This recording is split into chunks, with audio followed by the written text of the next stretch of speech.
अरे क्या स्त्रियों की शिक्षा के लिए जो अधिकार ऋषि दयानंद ने दिलवाए वो भूले थी? क्या जो विधवाओं के विवाह की बात ऋषि दयानंद ने की वो भूले थी? क्या दलितों को सम्मान देने की बात जो ऋषि दयानंद ने कही वो भूले थी? क्या वेद को जन जन तक पहुंचाया महर्षि दयानंद ने, क्या ये भूल थी?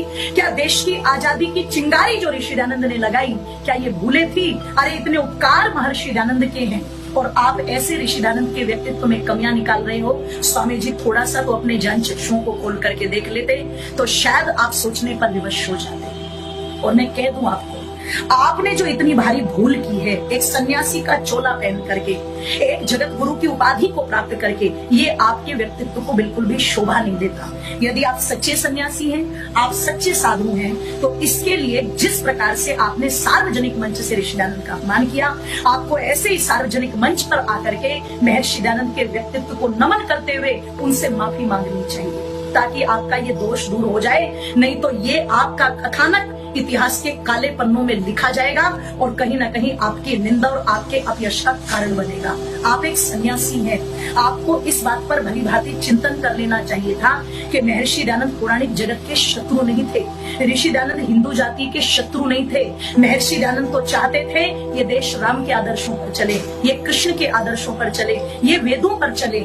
आप कहते हो कि मैं वेदों के मंत्रों से रामायण को सिद्ध करूंगा, मैं अष्टाध्यायी के सूत्रों से सिद्ध करूंगा। मनमाने अर्थ कोई भी कर सकता है, मनमाने अर्थ करके तो आपने वेदों की इतनी दुर्गति कर दी, ग्रंथों की इतनी दुर्गति कर दी कि आज की जो युवा पीढ़ी है वो इन ग्रंथों से घृणा करती है। अरे ऋषि दयानंद के जो अर्थ हैं वेदों के, वो मनमाने अर्थ नहीं है, वो व्याकरण के आधार पर किए गए वैज्ञानिक अर्थ हैं। महर्षि दयानंद ने जिस शब्द का अर्थ जहाँ पर जो निकलता था वही किया है, अनर्गल और मनमानी नहीं चलाई। तो आप इस मनमानी का आलाप जो है ये लगाना बंद करें, ये मनमानी के गीत गाने बंद करें और जितना जल्दी हो सके अपने इस गलती का सुधार करें। सार्वजनिक मंच पर आकर के ऋषि दयानंद से क्षमा मांगे।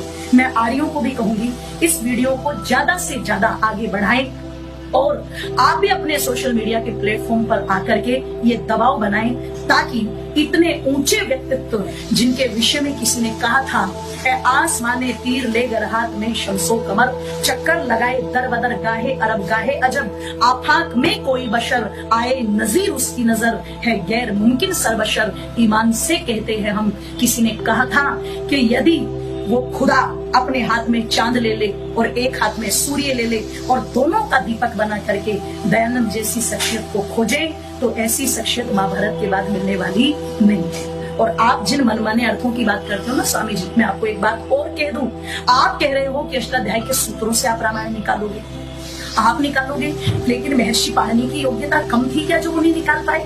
महर्षि पतंजलि की योग्यता कम थी क्या जो वो नहीं निकाल पाए? गौतम कपिल कणाद जी की योग्यता कम थी क्या वो नहीं निकाल पाए? उन्होंने कभी इस प्रकार की मिथ्यावादी बातें नहीं कही कि वेद में ही किसी का इतिहास है या फिर पाणिनि अष्टाध्याय में किसी का इतिहास है। अरे ये ग्रंथ है, वेद तो परमात्मा की वाणी है जो इस सृष्टि के संबंध में लिखी गई है। आप थोड़ा तो विचार करें, थोड़ा तो चिंतन करें। मर्यादा पुरुषोत्तम श्री राम का जीवन वेदोक्त जीवन है, भगवान कृष्ण का जीवन वेदोक्त जीवन है। ये दोनों सनातन के स्तंभ हैं और निश्चित इनका वेदोक्त जीवन है। आपको चाहिए उसकी प्रेरणा जनता को दे, झूठे भाषण ना करें, इस पाप से आप बचें और इसके लिए तुरंत माफी मांगे। धन्यवाद।